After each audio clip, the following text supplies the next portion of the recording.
My sister showed up at my €850,000 house right before the family reunion with a smug smile. Dad said this would be my house, as a wedding gift, Lucia said. Do you really think this place is yours? My father, Fernando, laughed after I paid €760,000 for it. You don't belong here, he added. I didn't say anything. I just pulled out the deed and sent them a message. Lucia looked at me with superiority, her voice echoing under the high ceilings as if she already owned the place. Do you really think this is your house? She was barefoot in my living room, heels next to the fireplace, surveying the space like someone about to close a deal. Dad promised this house to me as a wedding gift, she repeated, looking at me as if I were invading her territory. I was still holding the bottle of wine. I had bought it for the family reunion I thought we were going to have. I gripped the neck of the bottle without having even uttered a hello. Then Fernando walked in. He looked at me, then at Lucia, and then past me as if I didn't exist. You brought the money, he said, but you don't belong here. That was it. No hugs, no glad to see you, just the casual erasure of the €760,000 I had poured into this house over the last 10 years. My life savings. A decade of brutal freelance gigs, 2 jobs at once, no vacations, no safety net. They were in my kitchen, acting as if they'd discovered a squatter. I didn't say anything. I went straight to the drawer by the stove, pulled out a clear sleeve with a single, crisp document, and laid it on the island. Fernando looked at it, his eyes narrowing, his jaw tightening. It was the deed. Then I took out my phone. Calmly, no theatrics, just a message I had drafted months ago, not because I thought I'd use it, but because I knew someday I'd have to. Family group. It's sold. Silence. Lucia paled. Her smile vanished. She looked around again, at the fireplace, the canyon view, the hardwood floors, like someone contemplating something they would never touch again. You're lying, she whispered, her voice cracking. I didn't answer. She didn't know the papers had been signed the day before, the money already in the account, the deed finalized 2 hours before they barged in. But it was never really about the house. It was about what they assumed, that no matter how much I paid, how far I got, I would still be the kid they could walk all over. Well, not anymore. And when the door closed behind them, I didn't feel rage. I felt freedom. Because this wasn't the end. It was the beginning. And I had no idea what was coming. The worst part? I wanted to believe they didn't mean it. Even after that moment in the kitchen, Lucia arrogant, Fernando cruel, me silent. I kept telling myself maybe it was a misunderstanding. Maybe they were stressed. But the thing about family is, when someone shows you who they are, and you still hope they'll be someone else, you become your own jailer. This didn't start last week. It started years ago. I was the one who paid off Lucia's student loans when she dropped out of college. Twice. I was the one who sent money when Isabel said her card was cloned and they were waiting for the refund. €1,000 here, €2,000 there, always just until next month. For 6 years. Never got a cent back. Not even a thank you card. I paid my parents' house taxes. 3 times. They didn't even know. They thought the city had stopped sending notices because they were senior citizens. I covered Lucia's car insurance for 2 years after she wrecked hers and blamed it on black ice, in July. Then she bought a new car and posted selfies on Instagram captioned, "Some of us are born lucky." No tag. No mention. Just a moment stolen from someone else's pocket. Still, I didn't say anything. I was the invisible safety net. Because I made good money, they thought they were entitled to it. Until I bought that house. That house changed everything. Suddenly, I had something they couldn't ignore, something they couldn't absorb into their chaos. And they hated it. It started small. One night, Lucia sent a message to the family group chat. "Can't wait to move into my dream house. Big things coming. Stay tuned." I didn't react. But I saw Isabel liked it. Fernando replied, "That's my girl. You always deserve the best." 2 minutes later, Lucia sent me a private message. Don't be surprised if we have the reunion at your place. You're the one with the extra bedrooms. And then it went public.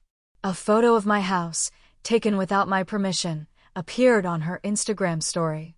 Visualizing my future view. I texted her, "Where did you get this photo?" She left me on read. Then came the fundraiser. Yes, the fundraiser. Lucia launched a GoFundMe campaign titled, "Help Us Build Our Dream Home."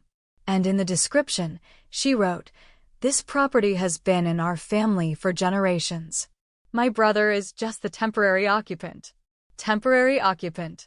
Like I was renting my own life. People started sharing it. Distant cousins. Old classmates. She raised €14,000 in 3 days. I confronted her. She said, "It's nothing personal. You're just too attached to things. Always have been." And just when I thought it couldn't get worse, there it was, the 22-second Facebook video. Fernando walking down my hallway, giving a fake tour of his future son-in-law's house. "We'll put the billiard table here. Lucia always wanted that. Probably knocked down this wall to extend the kitchen. Gotta make room for the grandkids." Of course, we're grateful to our son for keeping the lights on in the meantime. 700 likes. Dozens of comments. "Wow, looks amazing. Can't wait to visit." Nobody knew the truth. That the house was in my name. The mortgage came out of my account. The only thing they owned was the entitlement they thought they had. That's when I stopped playing along. I started digging. I remembered something. Lucia's old hard drive. She used to carry it everywhere, bragged about having everything backed up. Never deleted anything. Never know when you'll need proof. I went to my storage unit in Madrid. Found the backup she left years ago when I helped her switch laptops. I plugged it in. Waited. At first, just junk. Selfies. Folders called Bridesmaid Inspo. Files named LOL, Ball, v3.pdf. Then I saw it. The folders. Ex-boyfriends. Family. Fake. Do not delete. Screenshots as proof. I opened family. Inside were dozens of edited screenshots. Messages I'd sent, modified to look like I was threatening her. Rewritten emails. My words twisted into insults. She even had fabricated audio clips to fake voicemails from me. I listened to one. "You're nothing. I hope your life falls apart." My voice, but sliced and pasted like a ransom note. You could hear the cuts if you were paying attention. But who would? She was building a case. A case for what? I didn't know yet. But I wasn't going to wait to find out. I copied everything. Then I checked the dates. Some of these messages were from days I was out of the country. Lucia hadn't just manipulated the family. She was building a case. A case for what? I didn't know yet, but I wasn't going to wait to find out. I started my own file. And then, the final crack. 3 nights before the reunion, I got a message from one of Fernando's old friends, Javier. A guy I hadn't heard from in years. "Just so you know, your father has been showing off the house. Says he's giving it to Lucia. Is that true?" I didn't reply. Instead, I called the realtor, the same one who helped me buy the house, and said 4 words I never thought would come out of my mouth. Put it on the market. They showed up matching. Lucia in ivory and pearls. Isabel in something floral. Fernando in that jacket he only wore when he wanted to pretend he still had power. They arrived early, of course they did, because they thought it was already theirs. The reunion was scheduled for 5. Guests would arrive around 4:30. But at 3:48 p.m., I heard the beep of the gate code and 3 sets of footsteps echoing through the marble entryway of a house that was no longer mine. I was in the kitchen. Calm. Focused. I had placed everything exactly as I wanted it. Fernando walked in first, looked around like a landlord doing a final inspection. "So this is the grand farewell, huh? Well, better late than never. Just sign the transfer papers after the party and we're even." I didn't answer. Lucia followed, stopped in the living room, smiled like a bride descending the aisle. God, I can't wait to paint this place. Maybe we can finally get rid of that horrible gray. No offense. Isabel was last. Didn't say anything. She never did. Just observed. I let them talk. I let them settle in. I let them climb just high enough to enjoy the view before the fall.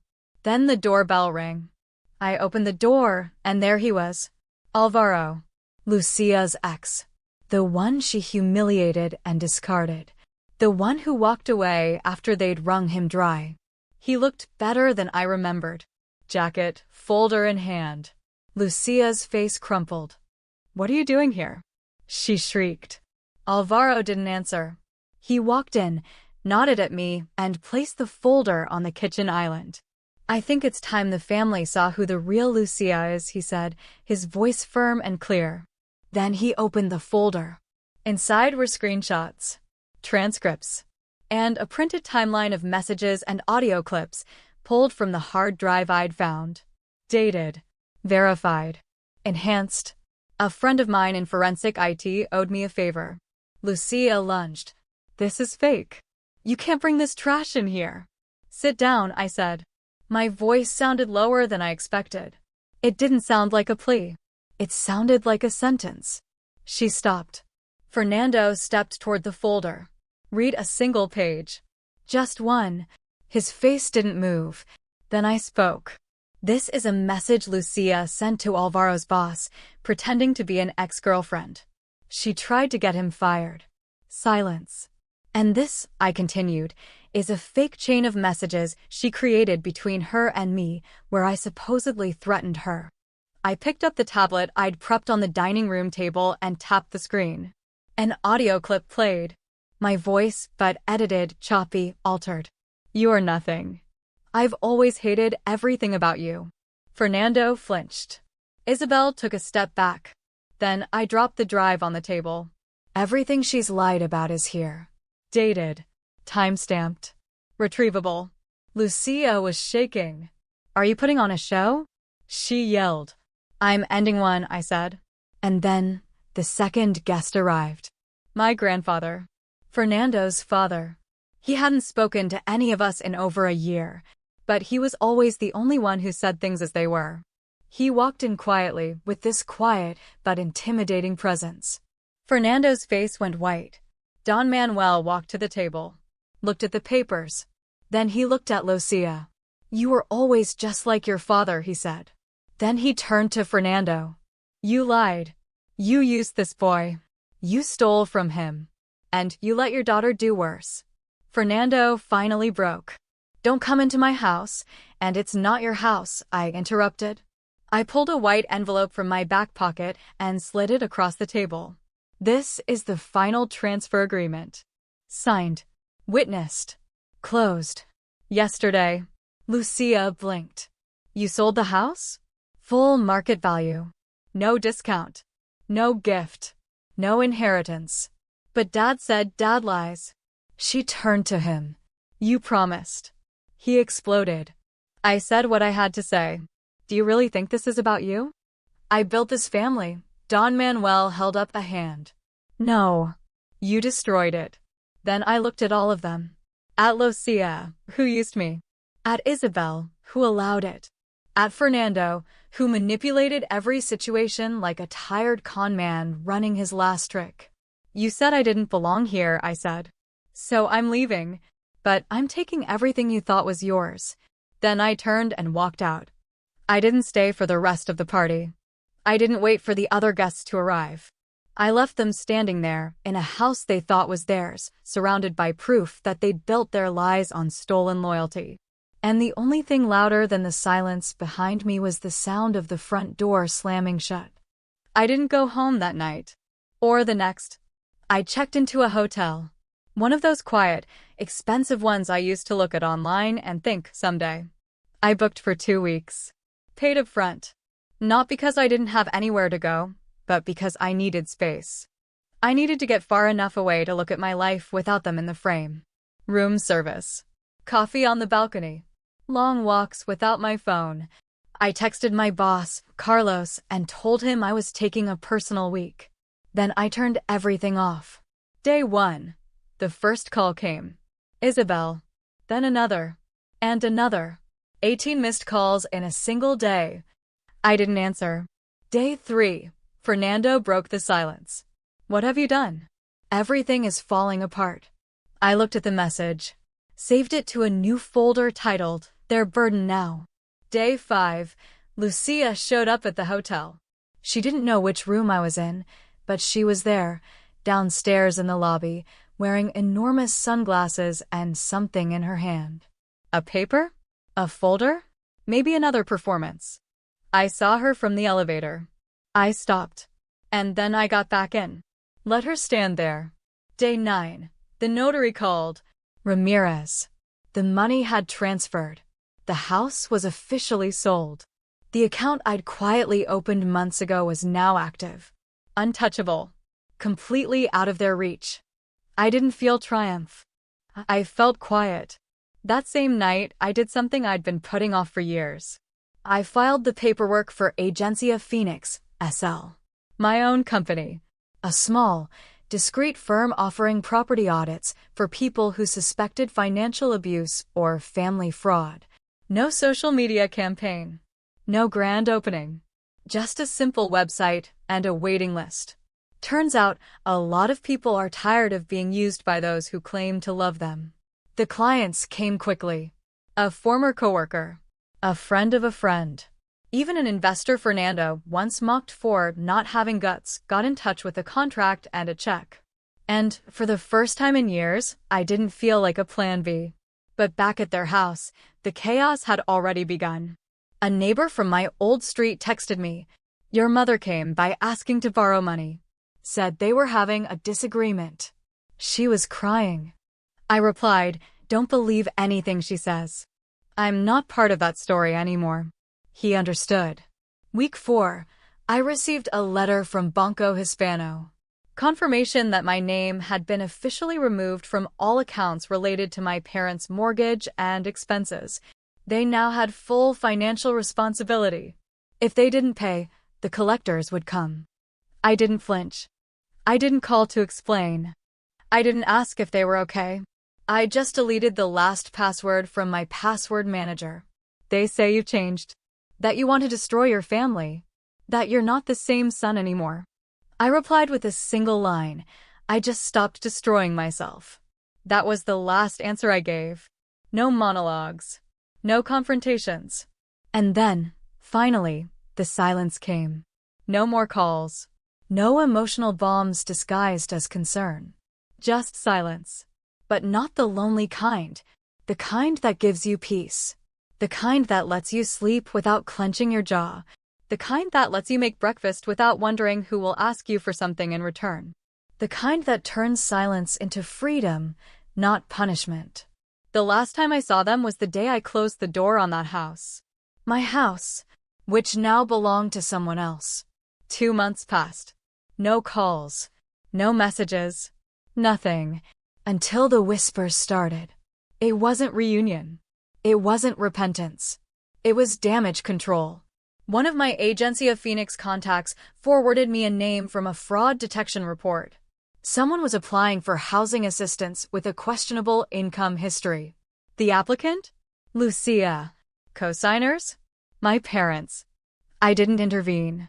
I didn't respond. I just made a mental note, still trying to manipulate the system, even without me in it. A week later, my accountant called. Garcia. Someone had attempted to register a joint business using my old information.